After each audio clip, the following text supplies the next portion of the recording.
Есім аңсаған, жақында 27-ге толам. Ужас, 27. 27. Нет, мен бұрын байқайсыңдар ма? Бұрынғы адамдар 27 дейтінде дәу болатын еді ғой. Мұрты өскен соқал бейт. Үйге ассалаумағалейкум деп, артынан 3-4 бала шағасы келіп, отпускке дайындалып, деп сөйтіп отыратын еді ғой 27-дегілер. Қашан ұсақталып кеткенбіз? Нау не нау? Нау деген тиктокер құсап анау енді түсіріп атқан. Әжеваны кәчелілі деп билейтін балалар құсап. Но маған үйлену керек. 27-тен үйлену керек. Мама всегда айтады. Үйлен деп. Но мама прям асықтырмайды енді. Айтады, асықпа. Осы суббота үлгермесең, келесі суббота үйленесің. Ничего страшного деп. Не, мамам түсінем мен. Мамам қатты жақсы көрем. Мен мамам өте креативная. Анау-мынау мамалар мен мамам қасында тұрмайды. Мен мамам андай Huawei ұстайды. Звонокқа iPhone музыкасын қойған. И сен анау iPhone емес екенін динамиктен біліп тұрасың. Дун, дуру дун тун дун тун дун тун дун. Дуру дун тун тун тун. Мен конечно, сенің телефон, мама. Еще анау диктофонмен жазып қойғыңыз звоногын өзі. Өзім жазып алам балдар. Дуру дун тун деп.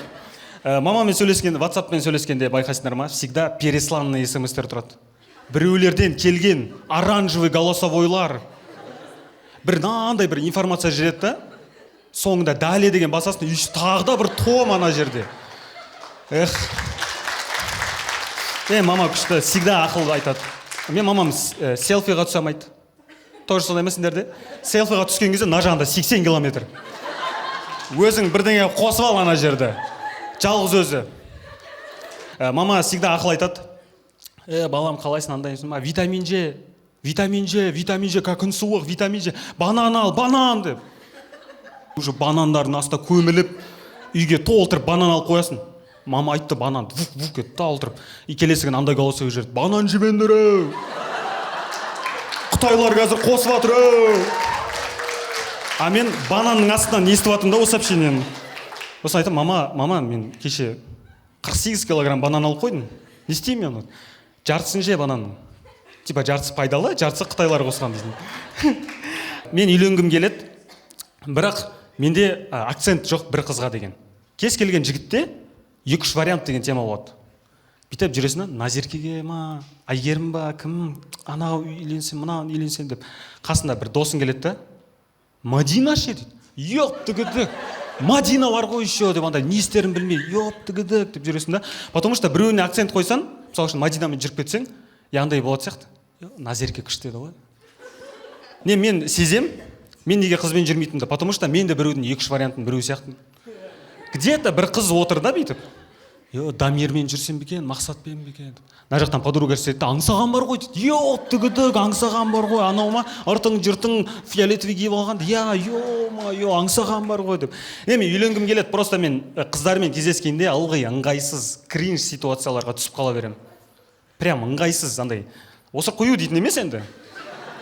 Олар уже ыңғайлы болып кеткен. Ол этаптан өттім мен. Не, ыңғайсыз ситуация. Осыдан шығар бәрілға.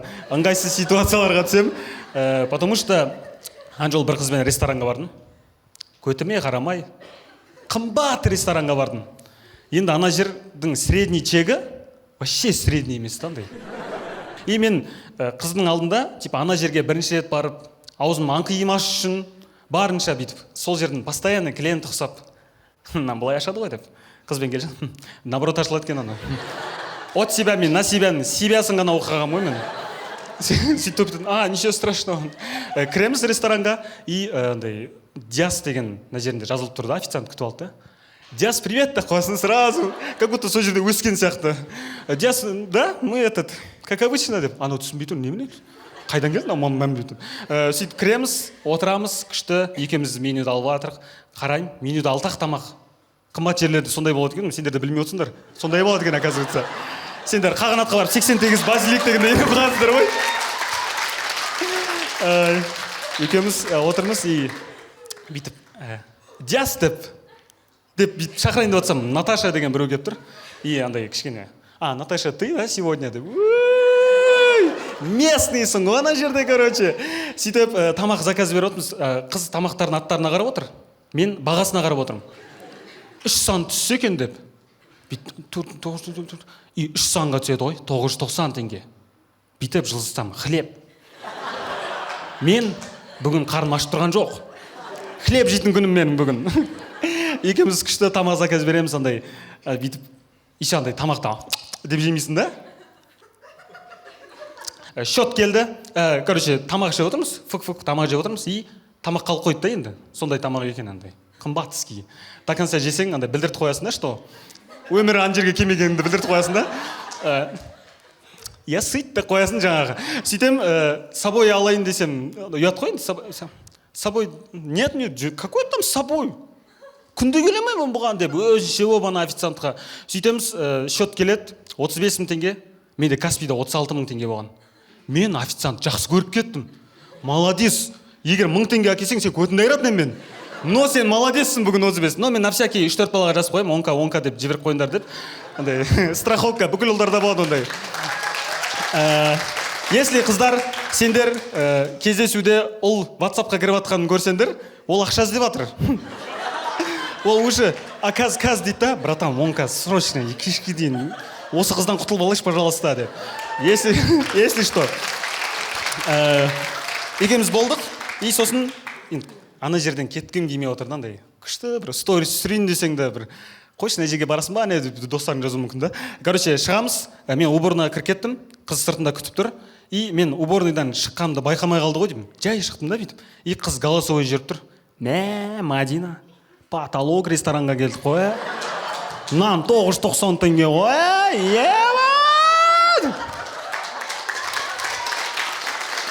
Мен мына жерінде тұрмын ғой.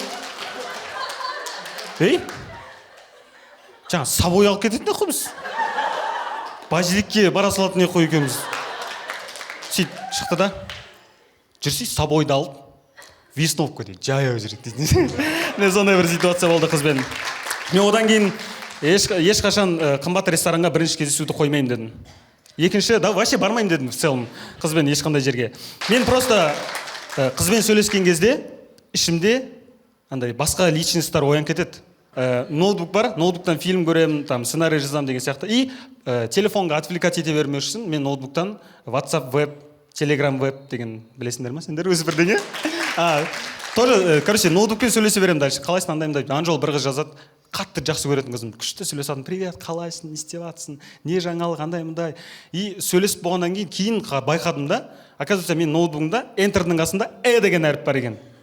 Анау басылған кезде бірге кетіп қала береді. Сообщенияларымды оқысам, привет, не істеп жатсың, самый грубый адам ана өмірдегі. И мен содан кейін ешқашан ол қызбен сөйлеспеймін дедім. И былай WhatsApp-пен сөйлестім, тоже деген кете береді екен, потому что өзім сондай.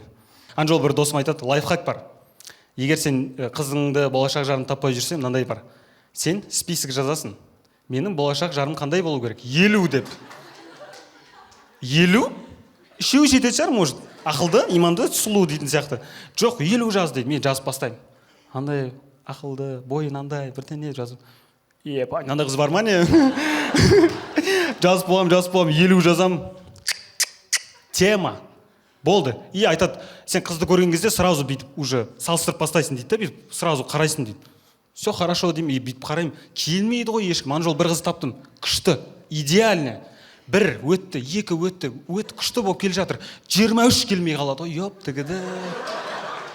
23-те леопардовый капрон киеді анау. Надя дейтін тетялар ұқсап. И мен ойладым, ладно, өткізе салайын, ничего страшно деп. Дальше өткізем, бүйтіп келем, 37 келмей қалады ғой. Ё-ма-ё, 37-де не десем, ерні жіңішке ғой анан. Қалай сүйсесің деп өз-өзіме естіп. Ладно, ничего страшного, кейін бірдеңе біліп кетіп аламыз. Нау саусақта болмайды ғой ерні ше. Ничего страшного деймін, оқып атым, 49 келмей қалады ғой. Ё-ма-ё, майбақы жоқ қана қыздың. Короче, таппадым. И где-то бір қыз тоже список толтырған, жігіт қандай болу керек деп. И список бойынша мен қарап отыр. Аңсаған, идеально аңсаған. Күшті келіп тұр, 24 келмей тұр ғой. Не, оралман ол өйткені. Мен ағылшын тілін білетін қызбен жүргім келеді. Неге? Өйткені ойлаңдаршы, ертең Европаға саяхаттаймын, әлемге саяхаттаймын ғой. И мен қасымда жүреді ғой қыз. Бүйтіп айтам, hello деймін да ана кісімен. Дальше мына кісі. Сұра, тамақ ішетін жер қайда деп. И қызым айтады, андай мындай. Енді парк қайда деп сұрады. Парк қайда? Thank you, bye. Болды, мен осы сөздерді айтсам болды. Hello, thank you. Oh. Неге? Потому что егер ағылшынша білмейтін қызбен барсам, екеуміз жүреміз Америкада, ойлашы. Мен барып тұрмын. Hello, анау hello. Айтшы, қойшысы, өзің бүтшісі. Деп андай жабайлар ұқсап.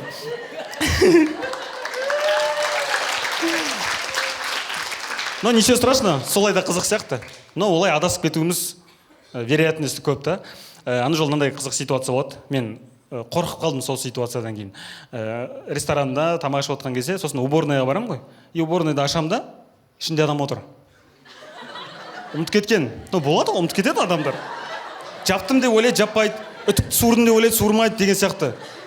Жай туалеттің есігін ұмытып, үлкен дәретте барлық жұмысын жасап отыр.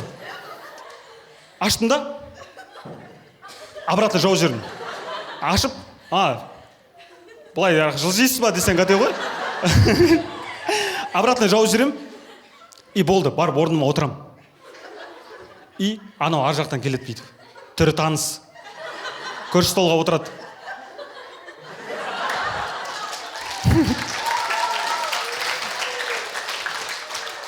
Қолың жудың ғой, дейді.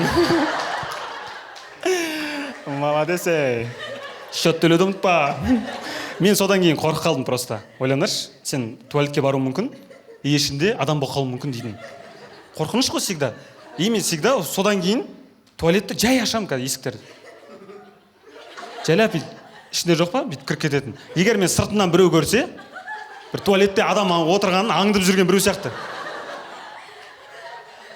Ана біреудің дәрет сындырып жатқанын көрген сияқты. Вот осы үшін мен қызбен жүрмеймін. Ылғи осындай ситуацияларға түсемін да, и мен қызым, кетші бар, жынды ма? Біреудің туалетін көрді деп. И өзі мұрын боқ шұқылап отырады. Сондай болса прикольно болшы. Ана жолы «Интуиция» деген фильм көрдім. Короче, тағдыр туралы фильм екен да. И мен биттім. Мен қыз іздемеймін енді. Мен қыз іздемеймін, ол өзі табылады деп шештім. Потому что тағдырға сенемін мен.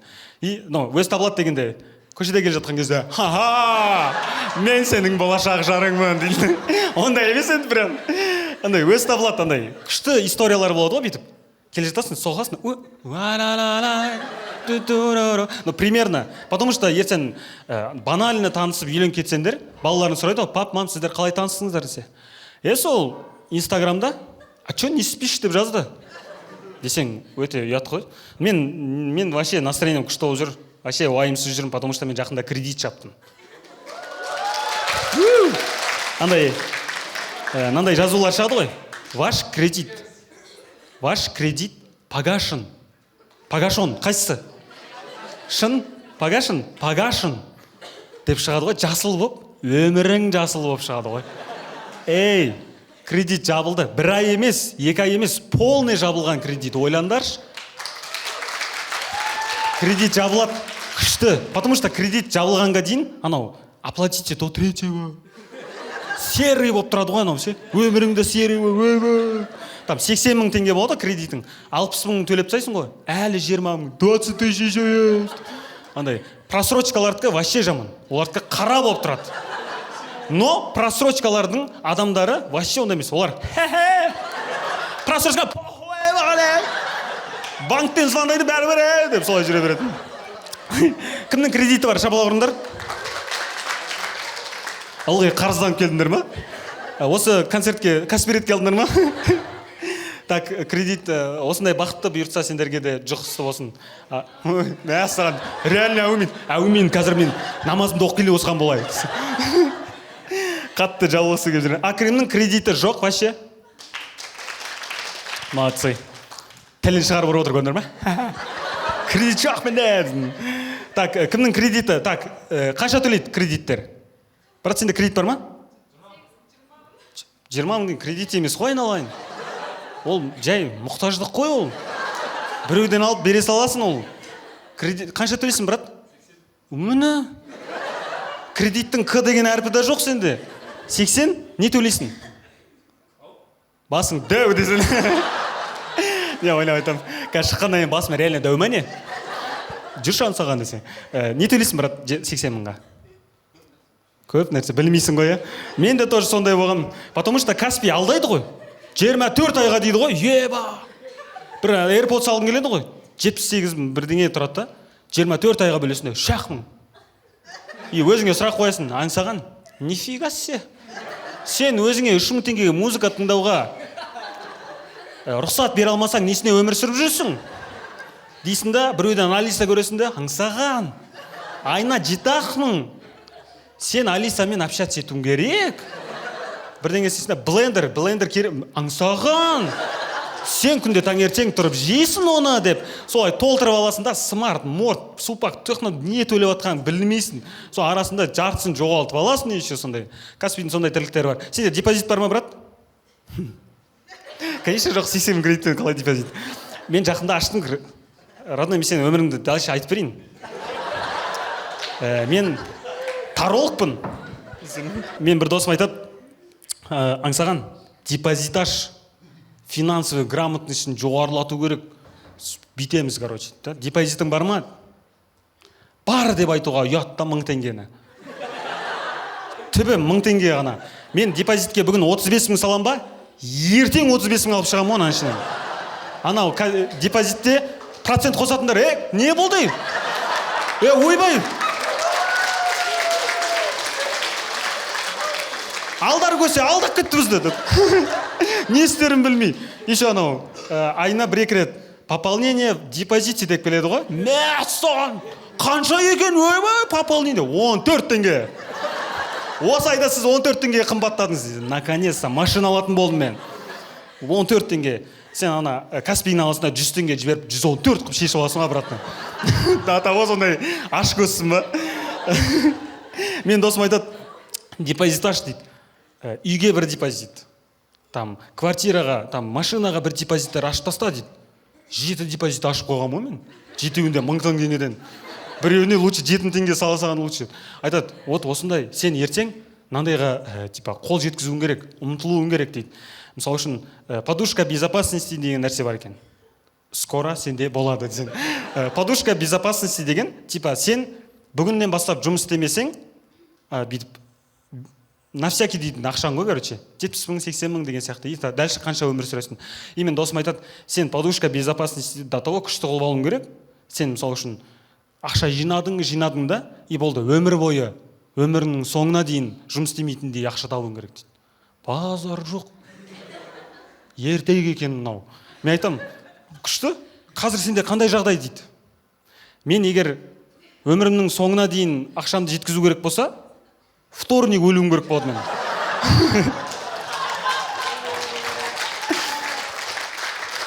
И то, үйден шықпай, роллтын алып, 900 теңгені солай жеткізуге болады дейін. Не, сендерге де сол бақыт бұйырсын, барлықтарын кредиттерін жалып кетсін. Әумин.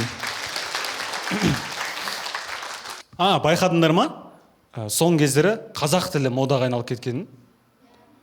Я. Да, есть такое, десең прикольно болушы еді. Нет, мен байқадым. Бүкілі қазақша сөйлеп кетіп, қасында достарым, қалайсыңдар, өздерің қалайсыңдар? Менде бары жақсы. Как переводится деп бір-бірмен сөйлесіп, күшті болып андай.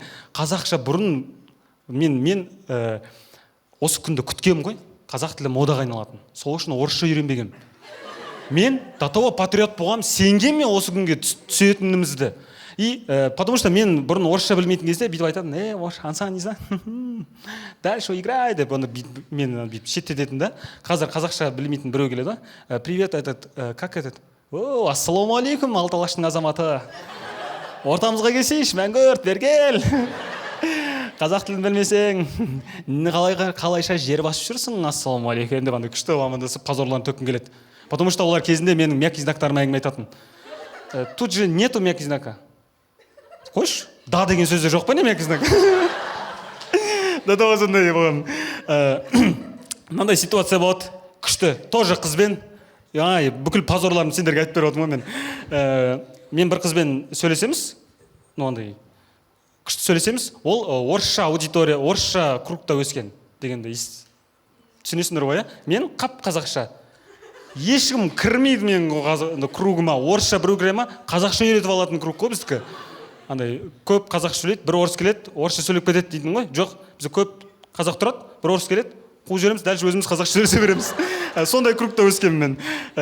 Короче, ол қатты орысша сөйлеседі, орысша круг бар, но менімен қазақша сөйлесуге тырысады деген сияқты сондай. Инанда ситуация болады.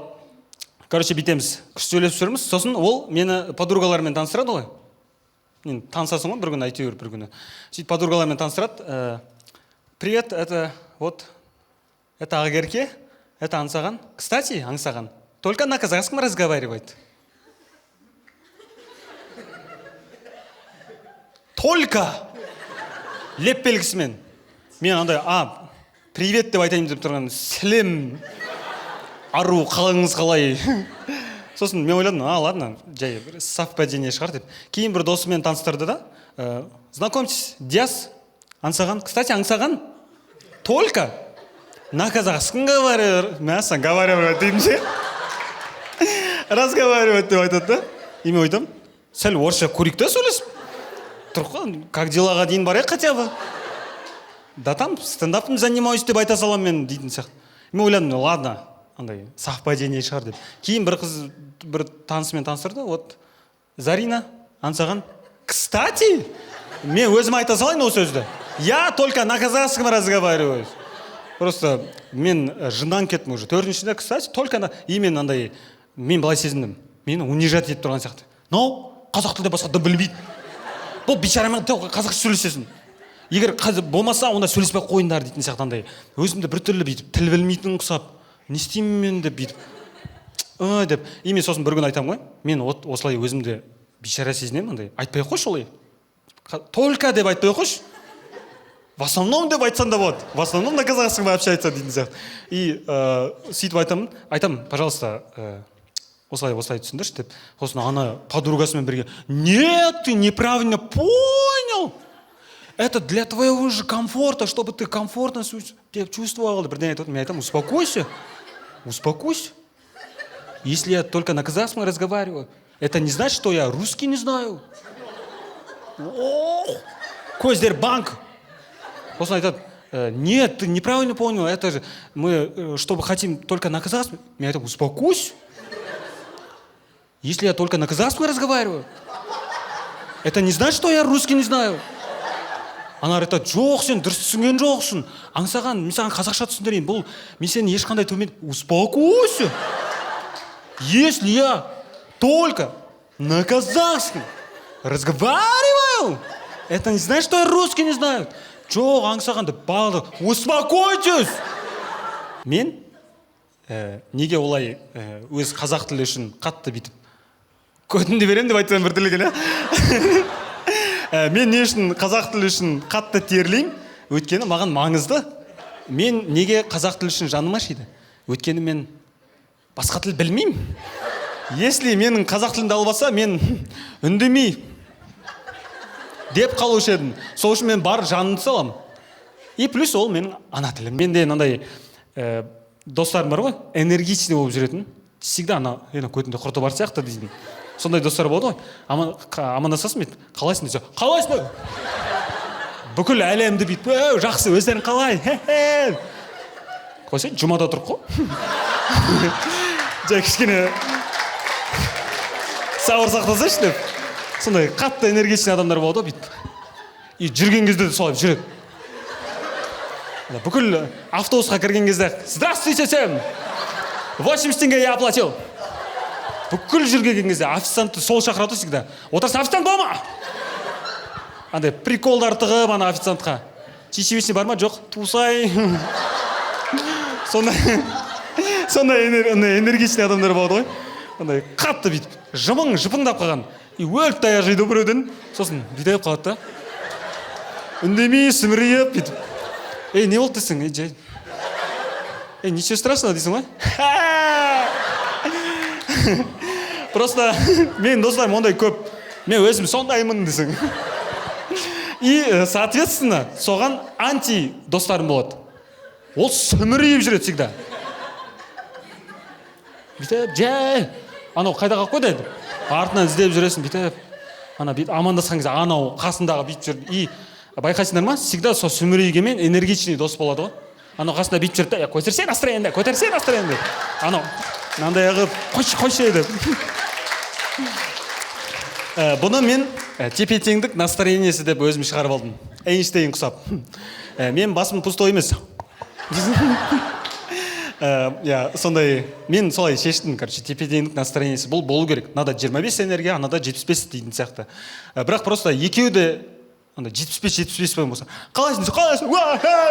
Шумно болып кетеді ғой жан жағы. И сол үшін андай ровно бөлініп қойғанда, анау, әйтпесе ана ледниковый периодта екеу сияқты. Пингвиндер, миньондар жүреді ғой. Ол қызық емес болып кетеді. И солай тепе-теңдік настроениесі болады. Каждый адамда сондай энергия бар күнде. И мен анжол ойлап отырдым да, каждый адамға таңертең тұрғанда энергия береді. Энергияның өлшем бірлігі? Молодцы. 6 адам ғана физика оқыған екен. Қалғандарымыз Джоул дейді. Анджелина Джоул ма? Қазір жартысын түсінбей не о бе деп отырмас үшін энергияны килограмм деп алайық. Кілә. Сәбізді 3 кілә аласың ғой, сондай сияқты. Килограмм. Мен мысалы үшін қараңдар. Адамға күнде таңертең 10 килограмм энергия береді. Таңертең тұрасың, 10 килограмм энергия. Күні бойы жүрсің, жұмысқа барасың, свиданияға барасың, сабаққа барасың, сөйтіп кешке дейін энергияны құртасың. Кешке қарасаң, сенде 7 килограмм ғана құртылған да, 3 килограмм бар әлі. Жатасың, ұйқың келмейді. TikTok шұқылап бастайсың. Прямойларға кіресің. Біреулер дракон сұрап атады. Лайк бас деп атады. Енді YouTube көріп кетесің. И түнгі 3-4-терде ұйықтайсың да. Бейт не істеп атқан, ладно деп, энергияң сол жерде таусылады, ұйықтайсың. Келесі күні обедте тұрасың ғой. 10 килограмм бар да сен новый. И кешке дейін соны құртасың. Кешке 4 килограмм құртқансың да кешке дейін. 6 килограмм бар. Таңға дейін жүресің. Қаңғырасың, ана жаққа барасың, комқа барасың, қыдырасың, қыздармен сөйтесің. Қыздар өздері подругалар болып жүреді, сөйтіп таңғы 5-6 болады ғой. Сөйтіп энергияң таусылды да, но мынандай онша емес тупая идея келеді басқа. Бүгін ұйықтамаймын мен. Бүгін режимімді дұрыстаймын деген онша емес идея келеді да. И сен сол сәттен бастап сен ұйықтаған жоқсың. И плюс саған соответственно энергия бермейді. Сен энергия бермеген түріңнен көрініп қалады. Мына көзің мына жаққа кетіп жатыр, анау не істерін білмей, не істеп жатқанын білмейсің. Деп каждый раз есіней беріп, сөйтіп обед бір 5-6 болады ғой, бұл шыдамайсың. Сенде энергияң минусқа кетіп жатыр өйткені. И аласың да ұйықтап қоясың. Қойшы, құрсын дейсің да, энергиясы құрсын дейсің да, ұйықтап қоясың. Ұйықтайсың, кейін бір түнде тұрасың да, не болып жатқанын білмейсің. Мынау кеше ма, бүгін ба мынау? Нағып өйтті болар. Қойш, әйзей кетіп қалды ма не 91-нан? Майды мандай. Қойш, Мақсат Базарбаев? Не істерін білмей, 10 минут просто тұрасың да, дүңкіде отырасың. И сен қасында біреу отырады сосын. Бүгін мен ұйықтамаймын. Режимді дұрыстаймын сен сияқты бүгін деп. Сол үшін энергияларында күшті жерге жұмсаңдар. Бет алды, лақтыра бермей андай. Анжол TikTok-тан ба, YouTube-тан бір жерден көріп қалдым. Күшті бір туған күн болып жатыр да. Ұзыннан стол жайып қойған бүйтіп. Фур кеткізіп. И андай адамдар бір-біріне әңгіме айтып жатыр, күшті бір деген. И мына жақтан бір отырады да. Бақыт деген не өзі?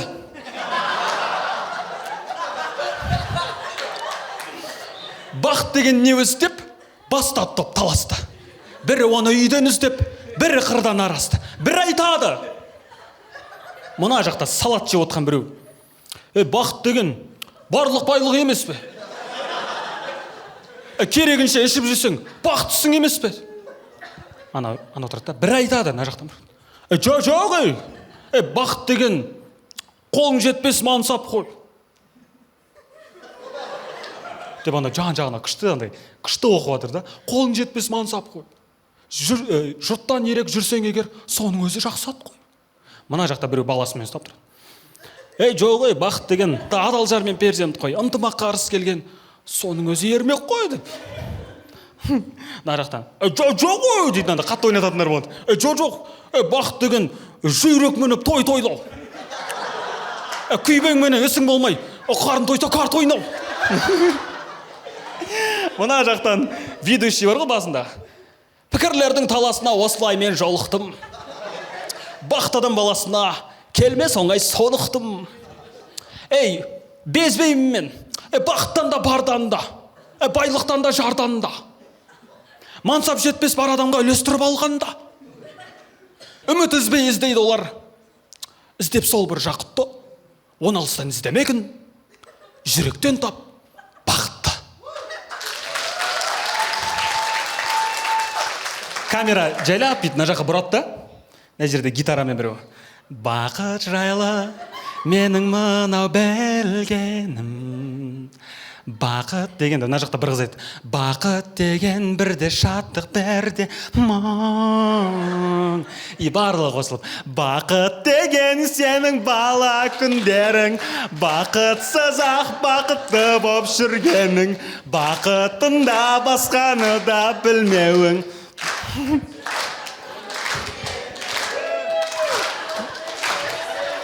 Осы жерде отыр екенсіңдер ғой сендер. Бақытында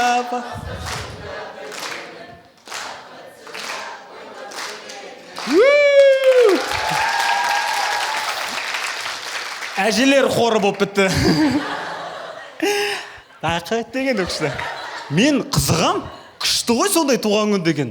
Бүйтіп барлығы білетті, андай творческий. Мен сол үшін Жүргеновке түскім келген кезінде. Просто біздің туған күндер былай болды. Бақыт деген не өзі деп? Қумаш шеш. Отыр шеш. Мал. Өзіміз басқаны айтамыз. Қуанышым қазынам деп басқаны. Біздің туған күндер солай. Мен қызығам просто сондай күштілі. Мен творческий адамдарға қызығам. Біздің ортада андай творческий адамдар бар. И не творческий адамдар бар да. Творческий адамдар сондай бірдеңе бастаса, қу. Деп сондай нәрселер болып қалады. Не, бақыт деген күшті. Мен үшін бақыт, мен жасым 27-де да, бірақ түрім 19-да.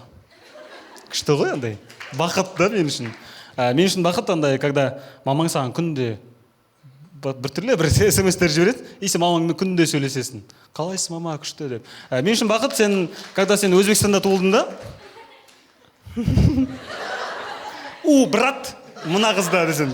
Когда сен Өзбекстанда туылдың, бірақ еліңді аңсап, Қазақстанда тұрам, мен қазақпын ғой деп, Қазақстанға көшіп келіп, күшті өмір сүріп жатсың. Мен үшін бақыт, когда сен күшті қызбен сөйлесің келеді, бірақ ылғи андай туалет сияқты нәрселерге түсіп қала бересің. Но интересно. Мен үшін бақыт ол, когда саған күнде энергия барады, и сен энергияны күшті адамдарға, күшті нәрселерге жұмсайсың. Мен үшін бақыт ол, когда екі балаң бар, и сен екі жұмыста істейсің, осы балам елден қалмасын, жұрттан қалмасын дейсің да, анау 2 жылға оқуға түсе алмай қалады ұлың. Сөйтесің, ой, ничего страшного, стройкада істей тұр дейсің да, сосын Астанаға оқуға түсіресің. Астанадан оқудан шығып кеткенде, ничего страшного, балам, сен ертең жұлдыз боласың дейді, соңғы 50 000 теңгесін беріп Алматыға жіберетін. И сосын сен телевизорге шыққан кезде, вот, мынау мен балам дейтін мамаң бар ше.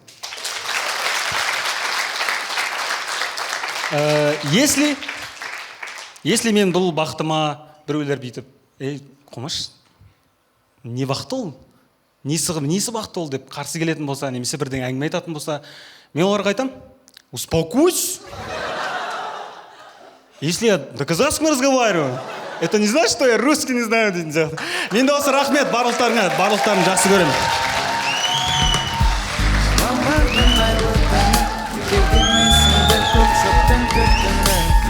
Керек еді мен